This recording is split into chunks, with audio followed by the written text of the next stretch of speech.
I miss the early days of the internet, when we'd surf the web for fun, stumble upon new websites we'd never seen before, and spend hours exploring. Today, I'm bringing back the nostalgia with my favorite websites for retro fans. I'm Alex, and this is Retro Tech Dreams. First on my list is Vim's Lair. Vim's Lair is a retro console gaming website. You can download retro games, but what I really like about this website is that you can also play the retro games in your browser. No download required. If I take a look at the vault, they have the consoles listed here. So I'll try a game to see how this runs in the browser. I'll start with Genesis. And let's take a look at Sonic the Hedgehog 2. If you just wanted to grab the BOM file, you can go ahead and click here to download it, but I'm going to click play online to play this game in the browser. Within the span of a few seconds, we're playing Sonic with a really quick loading time. We can also come down to make it full screen if we want. I'm going to keep it like this just for now. We have a few options at the bottom. First, we have controls. This shows the button mapping to the keyboard, which you can customize. And if you have your own external gamepad, you can connect to your computer and then use it here as well. Vim's Lair also has support for save states. You can save them to your computer and then load them later. You can also export your save file and bring that in later, so you can play the same game over multiple sessions. All right, let's start a new game.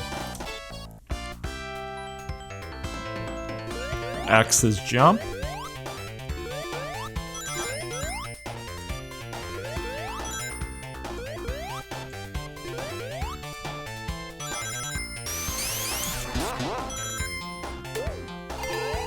Got the checkpoints.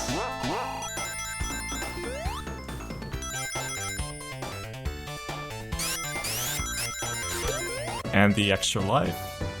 Yeah, so Sonic runs great in the browser. I kind of want to keep playing this, but let's check out another game. Browser support is available for games like the PS1, even 3D titles like Crash Bandicoot. The loading time takes several minutes. That's largely because it has to load the 400 MB ROM file first. So let's see how this runs. X is jump, Z is spin. So I think you can see just how well this game runs even PS1 games in the browser. What I like about Vim's Lair is that there's no need to set up emulators or BIOS files. You can just visit the website and start playing games. Recently, Nintendo reached out to Vim's Lair to ask them to remove all 700 of the Nintendo games they had on the website. So Nintendo is no longer listed, but there's still plenty of other games to explore. Next on my list is NoClip.website. This site is an archive of 3D video game levels that we can freely explore with our mouse. It has a large list of game levels, both for console and PC. Jump into any game and click into a level. So we're going to browse through the list. We have Wii games, we have GameCube, Nintendo 3DS, DS games, Nintendo 64, PS2, Xbox, and a few PC games. Coming down further, we have more experimental games. I think these are probably more sophisticated, but we have games like Half-Life listed here. When you click on a game, you can select one of the levels to explore and it'll start downloading it. So let's take a look at Half-Life. Using my WASD keys again, I can go ahead and fly through the level. And then using my mouse, I can click and drag around here. So this is free flight. We're not limited by gravity or bounds of the walls. And because of that, we can do things we've never done before. So if you played Half-Life before, you've definitely seen this part of the building. But if we zoom out, we can actually start seeing the rest of the map to see what this actually looks like. We can use the Q and E keys to start going up and down and explore the levels in new views. And if I want to get into this room without actually walking around it, I can just fly through the wall.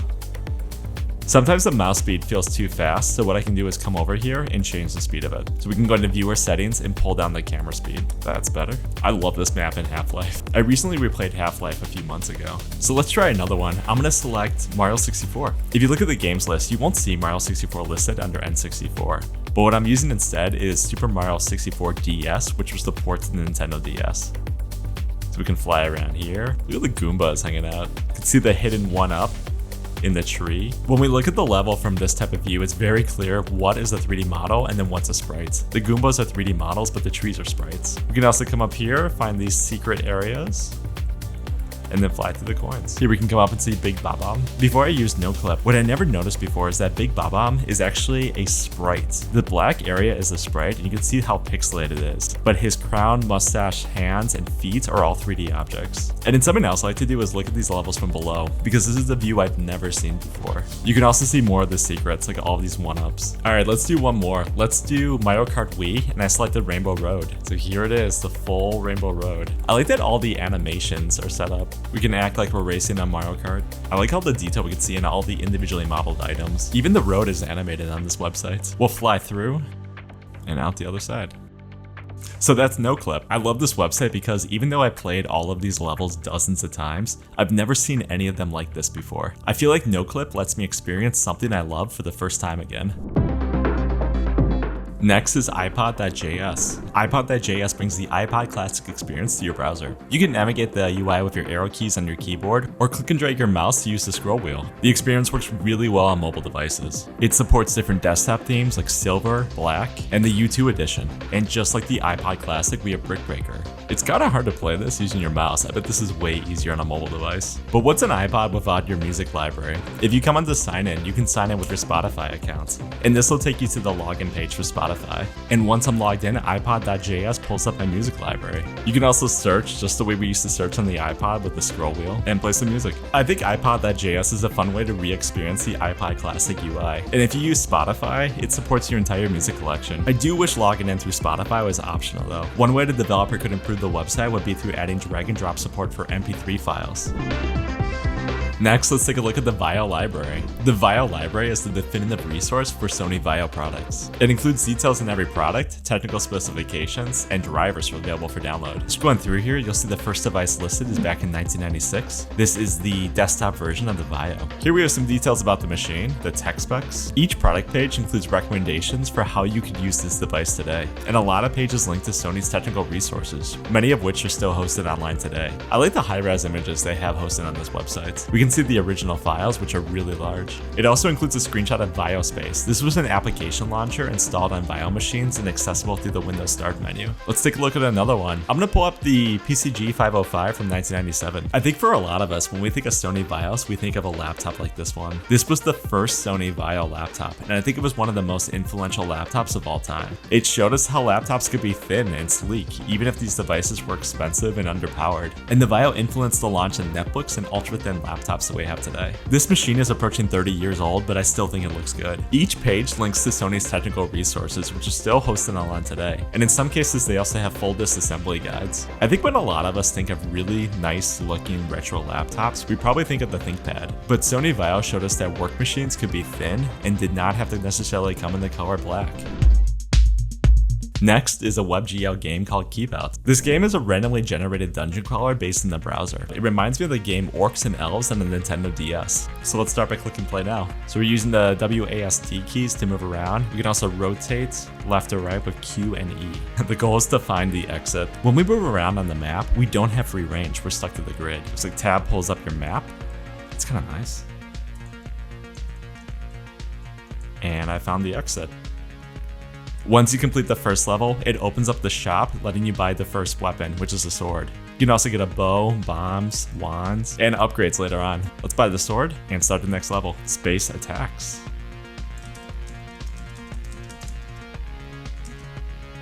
More loot is hidden, and here's our door. All right, looks like we can't buy anything yet, so I'm gonna start with the next level.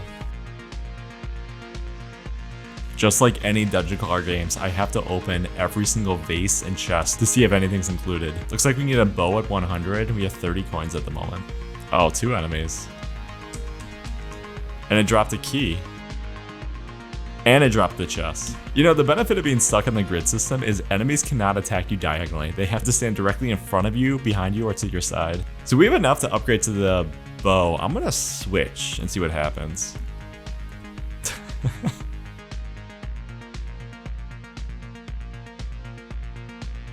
Nice. Picked up an elixir. Health potion, press R to drink it. As we move into the later levels, the monsters spawn more frequently and become more difficult. What I like though is that how polished the graphics are of this game, and I like the increasingly powerful weapons along with the increasingly more difficult levels. My favorite part of games like Skyrim were clearing the dungeons, and I feel like I'm getting a bit of that experience with Keep Out. Next is Doom Captcha. We've all seen Captcha forms before. We usually have to click on all of the buses or type in some letters to get to the next page. Doom Captcha is different. We need to make 4 kills in Doom to move forward.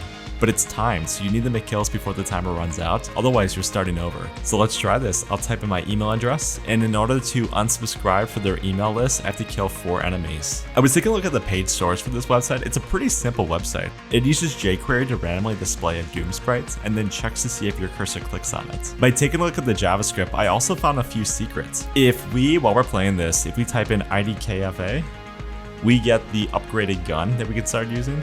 And if we type in another one, IDDQD, which is invincibility, we just immediately win the game. What I like about Doom Captcha is that we've seen Doom ported to practically every piece of hardware for screen. And it's about time Doom made its way into the Captcha window. Last on my list, let's relive the early days of Newgrounds and Miniclip with the Flash Museum.